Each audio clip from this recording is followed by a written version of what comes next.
The evening before our wedding should have felt enchanting. Relatives and friends had traveled in from different places, filling the city with excitement. The venue was ready, the arrangements complete, and my suit hung perfectly pressed inside. The closet, waiting for what was supposed to be the most important day of my life. I sat alone on the balcony of our hotel suite, slowly drinking water, letting my mind wander through every memory I shared with Claire, our laughter, the endless late night conversations, the promises spoken in quiet voices. Everything felt surreal. In just a few hours, she was meant to become my wife. Then, around 10 that night, my phone vibrated. One message, one moment, everything collapsed. It wasn't a loving goodnight text or a playful reminder of tomorrow. It was a confession that tightened my chest and stole the air from my lungs. Claire admitted she had been involved with someone else, and not briefly or by mistake. It had gone on for months, happening right in front of me without my knowledge. At first, I convinced myself it had to be a cruel prank. Who would say something like that on the eve of a wedding? With shaking hands, I called her. When she answered, there was no emotion in her voice. No panic, no regret, calm, distant. She told me she wasn't ready for marriage, that her feelings for her ex had never truly disappeared, and that she had seen him multiple times while we were planning our future. My legs gave out and I dropped onto the edge of the bed. My eyes locked on the small box holding the ring that symbolized everything. I believed in the woman I thought I knew. The woman I was about to give my life to had betrayed me in the most heartless way imaginable. And she chose this exact night, the night before our vows, to reveal it. Outside the room, I could hear joy. Laughter echoed through the hallway. Friends celebrated. Family members spoke excitedly about the ceremony waiting for us in the morning. Parents whispered proudly about how flawless everything was. Inside, I sat frozen, phone clenched in my hand, heart pounding. I finally asked her, why now? Why tonight? Her reply hurt more than the confession itself. She said she didn't want our marriage to begin with dishonesty. The irony nearly crushed me. Our entire relationship had already been built on lies. Every shared smile, every promise made, every plan for the future was now tainted. What was supposed to be the happiest day of my life had transformed into a nightmare. By the time midnight arrived, I knew what I had to do. I couldn't marry someone who had already given her heart to another man. I quietly packed my belongings and left the hotel room, abandoning the carefully prepared suit, the vows I had written with hope, and the future I believed we were building together.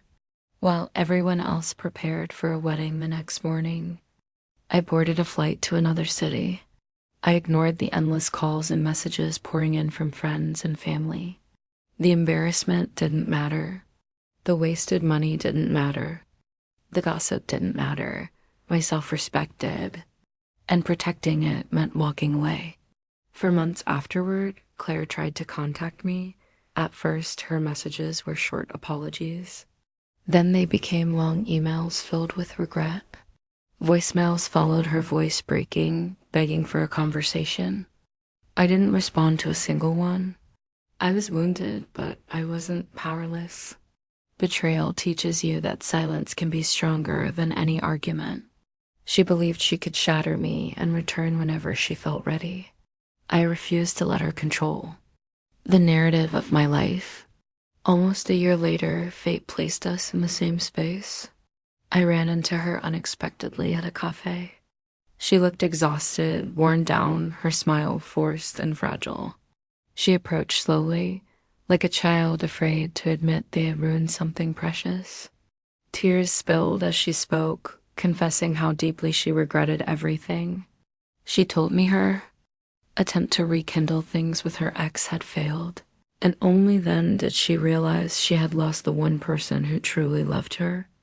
I listened, not because I felt sympathy, but because I wanted to understand how irony could be so cruel.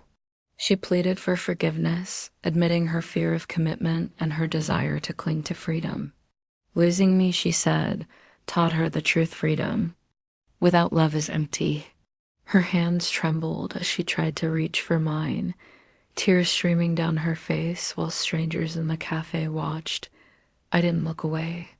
I wanted to witness the moment fully. The same woman who destroyed me the night before our wedding was now begging for the love she had discarded. When she finally fell silent, waiting for my response, I met her gaze calmly. I told her I didn't hate her.